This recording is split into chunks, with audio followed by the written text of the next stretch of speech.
Hello everyone. Today I am going to tell you a beautiful story from our NCERT book Wisdom Paves the Way. Here are the characters of our play. The King of Ujjain, एक युवा और बुद्धिमान राजा. 4 young men, Ramdatt, Shivdatt, Hardatt and Devdutt. The merchant, जिसकी ऊंट खो गई है, और 2 sentries, जो महल का प्रहरी है. सेटिंग है उज्जैन की ओर जाने वाली एक सड़क दिखाई देती है. बाद में राजा का दरबार दिखाई देता है, जो सुंदर कपड़ों, ऊंचे खंभों और राशि सजावट से सजाया गया है. समय दोपहर. सीन 1. उज्जैन की सड़क.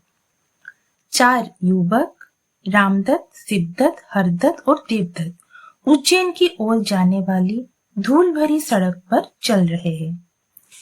वे यात्रा से थके हुए हैं, लेकिन उनके मन में दृढ़ निश्चय है. उनकी नजरें सामने दिख रहे शहर पर टिकी है. सूरज तेज चमक रहा है और दूर से व्यस्त शहर की हल्की सी आवाज उनके कानों तक पहुंच रही है. अभी डायलॉग देखेंगे. रामदत्त अपना पसीना पोंछते हुए. हम घर से बहुत दूर आ गए हैं, लेकिन काम पाने की आशा अभी भी हमें नहीं मिल पा रही. हरदत्त हमें गांव छोड़े कितना समय हो गया?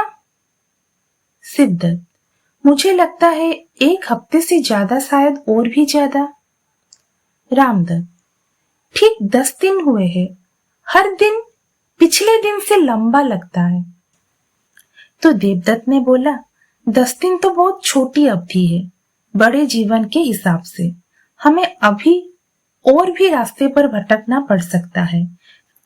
तभी हमें चारों के लिए उपयुक्त काम मिलेगा. रामदत्त ने बोला, काश हम उज्जैन की राजा से मुलाकात कर पाते. मुझे विश्वास है कि वे हमारी योग्यता पहचान कर हमें अपनी सेवा में रख लेंगे. तो शिवदत्त ने कहा, मैं भी आपकी ही तरह सोचता हूँ. तो देवदत्त ने कहा कि सचमुच हमें इसी आशा में ही रहना चाहिए, और यही कारण है कि हम उज्जैन की ओर आगे बढ़ रहे हैं. हरदत्त ने सोचते हुए रुककर कहा, राजा से मिलने का अवसर पाना आसान नहीं है. हमें कोई योजना बनानी होगी. जैसे कि हमारी परीक्षा पास करने के लिए पढ़ाई की योजना बनानी पड़ती है, वैसे ही राजा तक पहुंचने के लिए तरकीब सोचना चाहिए. ये बात हरदत्त ने कहा. तो देवदत्त ने कहा, पहले हमें शहर के दरवाजों तक पहुंचने दीजिए. वहां पहुंचकर हम सोच विचार कर लेंगे. जैसे ही वे चलते हैं, रामदत्त को जमीन पर कुछ दिखाई देता है. शिवदत्त ने बोला, उधर देखो दोस्तों, यहाँ से एक ऊंट गुजरा है. उसके पैरों के निशान ताजा है. तो रामदत्त ने बोला, निशानों को ध्यान से देखते हुए, हाँ, चलते चलते इन्हें देखते रहे. ये हमें दिखाई देने से भी ज्यादा बातें बता सकते हैं. तो चारों चलते रहते हैं.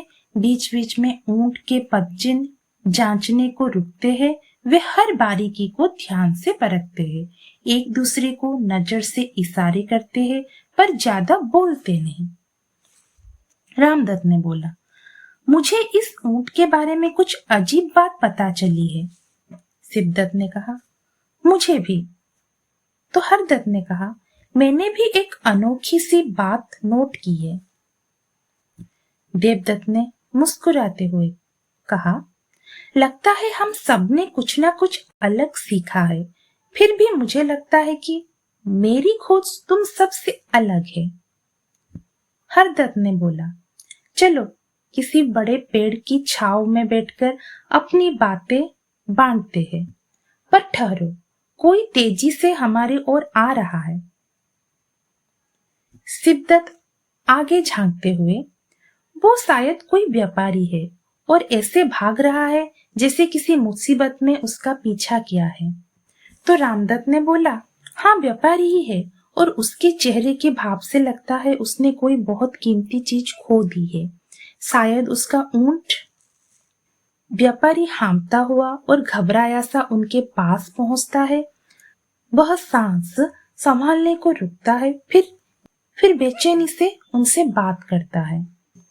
मर्चेंट हाँफते हुए, नमस्कार सज्जनों। ऑल फोर, नमस्ते भाई।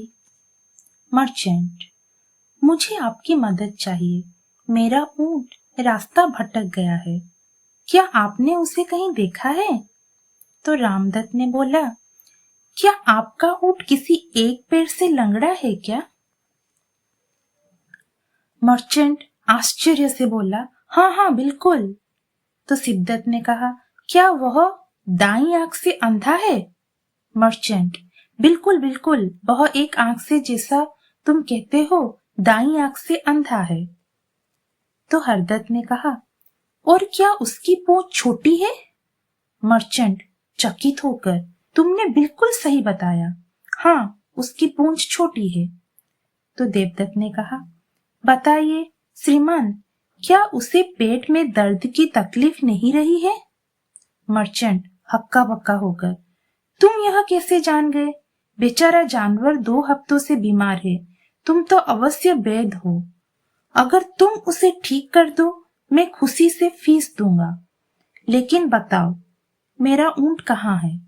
रामदत्त, हमें खेद है, हमें नहीं पता है कि वो कहाँ है।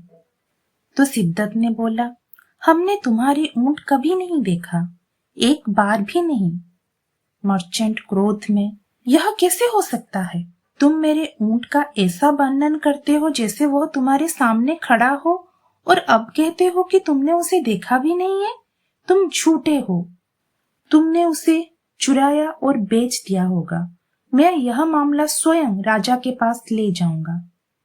तो देवदत्त ने बोला, आप जो चाहे कर सकते हैं श्रीमान।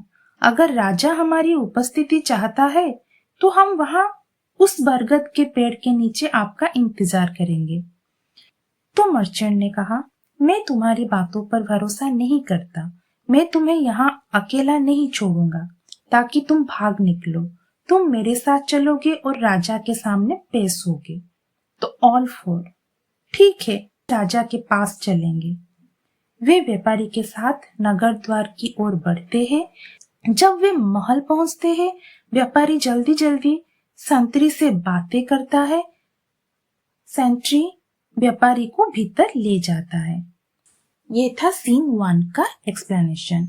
So friends, you saw how the foreman could describe the camel perfectly without even seeing it. That's the real meaning of wit and wisdom. If you enjoyed this story, don't forget to like, share and subscribe.